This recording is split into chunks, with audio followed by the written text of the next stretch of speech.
Hi, I'm Wade Johnson, partner of Cutcher & Neal Wealth Management, and I'm joined today by our portfolio manager, Ryan Thompson, to provide you with a market and portfolio update for the June quarter. The June quarter delivered a strong rebound for global markets. Equity markets rallied, led by Korea and the United States, with semiconductors the standout, while easing tensions in the Middle East brought oil prices sharply lower. Global markets rallied strongly. The Korean Kospi rose 67.8%, the S&P 500 gained 14.9%, and the Nasdaq advanced 21.4%. Semiconductors were the standout, with memory chip makers leading the advance, as demand for artificial intelligence showed no sign of slowing. European equities also performed well. The Stoxx Europe 600 rose 10%, reaching a fresh all-time high, while the FTSE 100 gained 3.2%. Geopolitics moved from headwind to tailwind. A ceasefire between the United States and Iran, followed by a framework agreement in mid-June, reopened the Strait of Hormuz. Oil prices fell sharply, with Brent crude down 42.4%, easing the stagflationary pressure that had built in Europe. Even so, central banks leaned against inflation, with the US Federal Reserve turning decidedly hawkish, with markets pricing close to a full 0.25% rate rise before the end of the year, while the European Central Bank lifted its deposit rate to 2.25%, its first increase since 2023. Corporate earnings provided strong support, with US first quarter earnings up 28.6% year on year, the strongest result since 2021. Closer to home, Australia's economy continued to slow under the weight of high interest rates. GDP growth eased to just 0.3% in the March quarter, though private investment, including data centre spending, was a bright spot. The labour market also softened, with the unemployment rate touching 4.5%, its highest since 2021, before a partial rebound in May. Inflation remained the central story. Headline inflation peaked at 4.6% in March, driven by record fuel prices, before easing to 4% by May.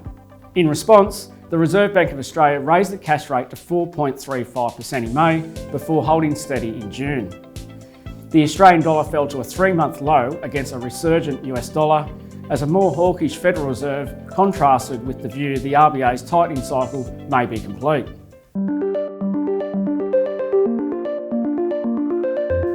Throughout the quarter, the Investment Committee remained comfortable with global share market conditions, and our portfolios stayed fully invested. The Cutcher & Neal International Share Model delivered an exceptionally strong quarter, returning 18.32% for the period. Performance was led by SK Hynix, Caterpillar, Applied Materials, GE Vernova and Alphabet, riding the rally in semiconductors and demand tied to data centres and power infrastructure. During the quarter, we took profits from some AI-related names, helping to manage the portfolio's exposure to this theme while improving diversification across the AI supply chain. The Cutcher & Neal Positive Impact Model returned 8.78% for the quarter. Performance was supported by Palo Alto Networks, Life360, GE Vernova, Eli Lilly and Pearson, as software names rebounded from the March quarter's AI-driven sell-off. The Cutcher & Neal Australian Share Model returned 6.9% for the quarter. Performance was supported by Capstone Copper and BHP, which rode the strength in copper prices, alongside Life360, Qantas and BlueScope Steel. With the cash rate higher and the RBA still focused on inflation, we reduced consumer discretionary exposure and added to the materials sector, given rising demand for raw materials from the AI build-out.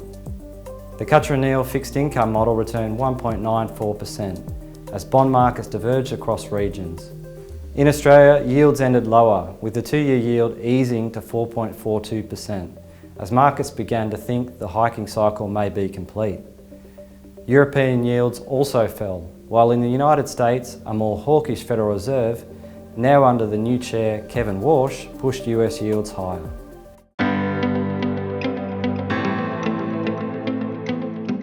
Overall, the June quarter delivered a strong rebound for global markets, recovering from a difficult start to the year. Easing geopolitical tensions and sharply lower oil prices provided a powerful tailwind, while resilient earnings and the ongoing artificial intelligence theme supported the rally. Encouragingly, gains showed signs of broadening beyond the largest companies. As we look ahead, the key question is whether that broadening can be sustained or whether doubts about AI returns and higher for longer interest rates begin to weigh from here. As always, I encourage you to reach out to your Cutcher & Neal advisor with any questions or to arrange a meeting. And we'll see you in October for another quarterly update.